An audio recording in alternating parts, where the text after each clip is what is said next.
When I'm thinking about bone graft materials to use for this specific patient, I feel confident about using the Grafton materials because of the evidence that supports their effectiveness. The clinical effectiveness of bone graft materials is really critical to informed choice. And again, my confidence in the Grafton product line is based on more than 25 years of clinical experience, as well as a significant peer-reviewed literature suggesting effectiveness of the product line.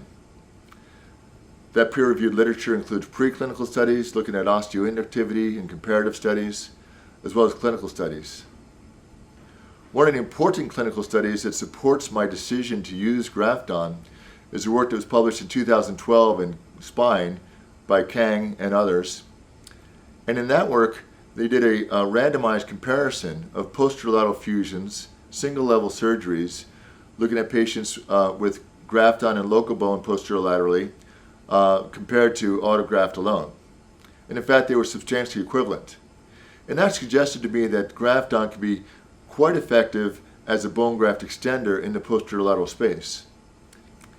And that really is the basis for my confidence in using the product with my patients.